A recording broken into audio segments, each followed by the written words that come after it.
Raw Aussie athlete.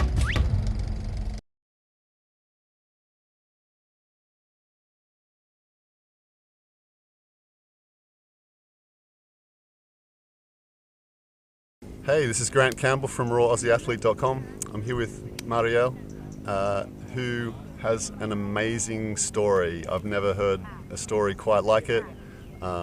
She's 17 years old, almost 18. And do you want to tell us a little bit about your history? So I come from a past of eating disorder. I had anorexia during 10 years now. And I was 10 times in hospital, sometimes during 8 months, and yeah. Right, so since she was 7 years old, she's had anorexia. She's from Switzerland, and she doesn't know still, right, why you have anorexia. No. But I mean, she's come through it now. She's not anorexic now, but you still have. I mean, do you still consider yourself an anorexic? Yes. Yeah. This is not all about the weight. The weight is just. It's one factor. Yes. Yeah. So you've learned to manage. Yes, I learned to live with anorexia. Right. So when you look in the mirror now, how do you see yourself as overweight or as Yes. normal? Right. No, I see myself fat. That's amazing because you have a really healthy looking body. I'm sure a million people have told you that. But when you see other people, like, do you see me as fat? Because I'm quite skinny, like quite lean. I see the ultramarathon other runner. people totally normal. So she sees me as a healthy weight, but you that have a nice lean physique as well. Just about you don't me. see that. So it's a fascinating condition.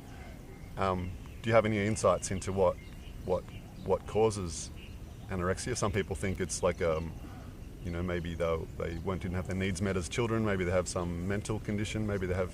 Would you have any insights into the recent research about anorexia and eating disorder found a physical cause of anorexia. So they find bacteria between the stomach and the brain. So right. We don't have any treatment today, but I hope one day. By the way, Marielle just learned to speak English less than 2 months ago, so she's doing phenomenally well.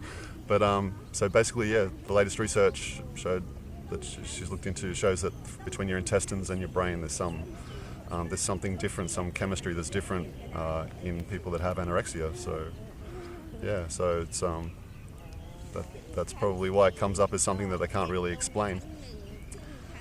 So she's been in and out of hospitals for up to 8 months at a time. But there was one time in the last 2 years where you weren't treated very well, right? Yeah. It was the worst. Yeah. Do you want to tell us a bit about that experience? Yes, I was 4 months in intensive care because of my weight and all the nutrition. And yes, I can't walk during 4 months, never. And I was restrained. Yes, I was restrained on my bed for 2 months. So that was really horrific and the worst part of my life. And I can see my parents during approximately 6 to 8 months. And yes, it was. Right, so they took her out of her parents' care. They put her into hospitalized her in an institution kind of place for people with anorexia. Was it only people with anorexia there, or was it was a psychiatric place? No, it was just a hospital. Yes, intensive care. Intensive care, okay. So, but she was restrained to the bed to the point where she couldn't even bend your arms, right? No. She was just tied hard to the bed, and then a few times a day they'd release her just to stretch her arms a little bit. Did you get to go for a walk? No, never walk and never. That was for two of the 4 months, right? No, I never walked during 4 months. For 4 months. Yes. So when she finally got up after that 4 months, how did that feel? It was really crazy, but I was so sad of these 4 months, but yes, I had no muscle and a lot of pain, and I can't walk the first day. It was so painful. I can't even imagine. I did a 29-day water fast once, which was an amazing experience 8 years ago, and like I was getting up and walking each day, and you lose a lot of your strength. You have to do work to get it back afterwards. Now, I can only imagine that would have been really hard. That would have taken you many months to get strong again. And during these 4 months, I have every day some Injections. Yes, for the blood, because I was always with new activities. So yes. Oh, for to keep your blood healthy. Yes. So, you mean like the food, the liquid food? No, this is something just because I can't walk. So this is for yes. So they're putting fluid into your blood every day in your legs. Yeah. Yeah, and she was just fed on a drip system for that time in the hospital as well. You had one in your nose. Yes, I was an NG tube and yes. Wow. Amazing. Yeah. and Marielle is actually quite an athlete. She's been into biathlon.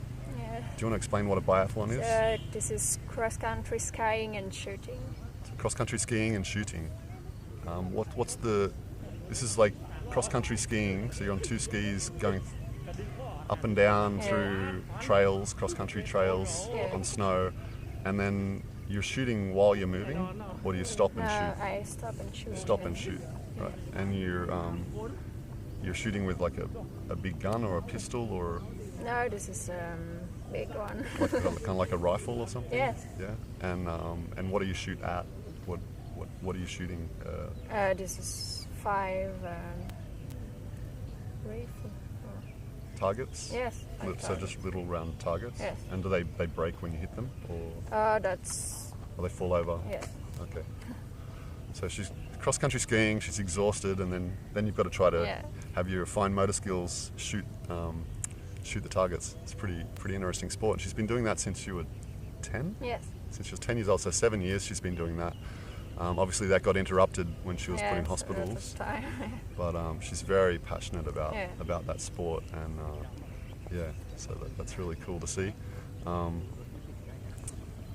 So how much lighter were you when you were in hospital 2 years ago, like when you were underweight? Yeah. Yeah. I was 20 kilo less than today. And do you know what that weight was? Like how much you weighed? Around 35. Around 35 kilograms. I was pretty tall. So. Around 35 kilograms. Yeah. That's like 77 pounds for people from America. And you're how tall? 1 meter 72, 73. 1 meter 72, 73. Right. That's pretty light. Yes. Yeah, that's pretty light. So. Too dangerous. Yeah, and you've known other people in your life with anorexia also? Yes, my cousin. Your cousin? Yes. Yeah. Has anorexia too. And she's not underweight now, right? No, she has approximately a healthy weight, but this is, the weight. Yeah, but the weight's just one factor. Yes. I know. So she's still we life can is still always difficult. tell at a healthy weight and even has anorexia. You can tell if everybody can have a healthy weight and still have anorexia. Yes. Yeah. And you have these marks on your arms. Yes. We've already talked about these before.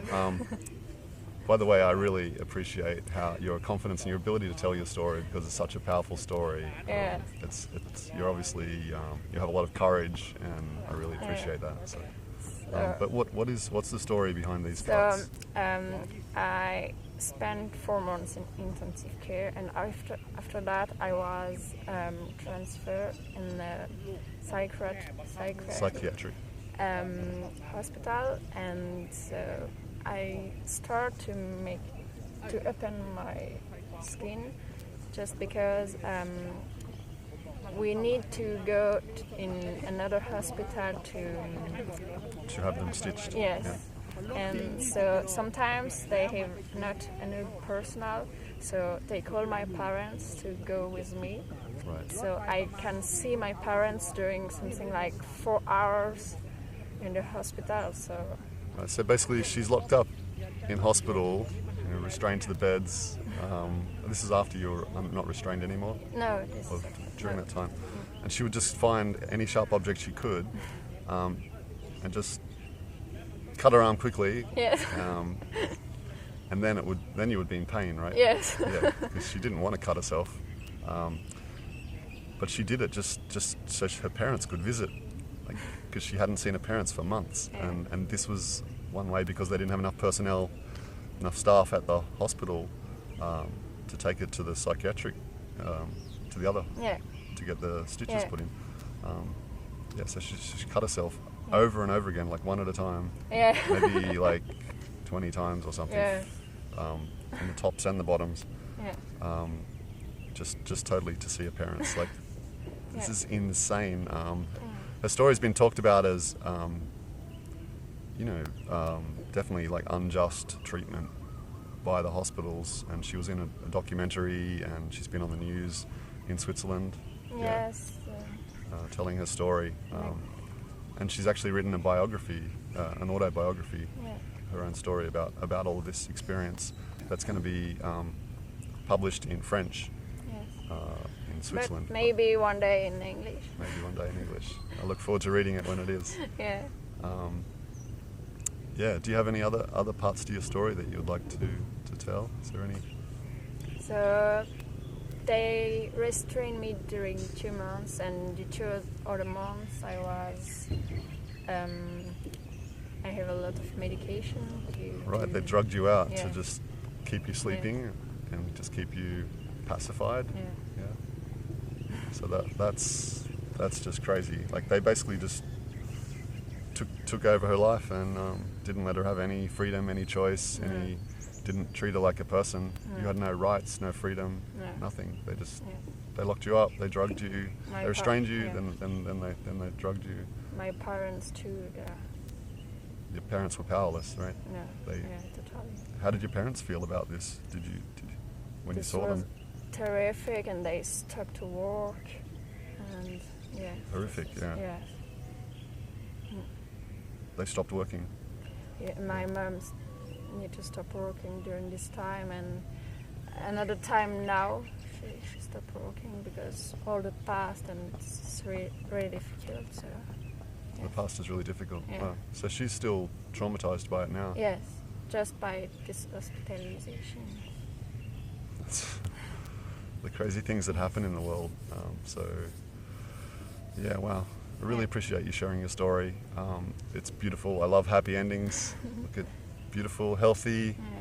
happy Marielle. I really hope that's the end of this illness. It's been really awesome to spend the last week and a half with you here Yeah, in Chiang Mai, running and playing and sharing stories. yeah. You're a beautiful person, and I wish you every success in you. life. Thank you very much.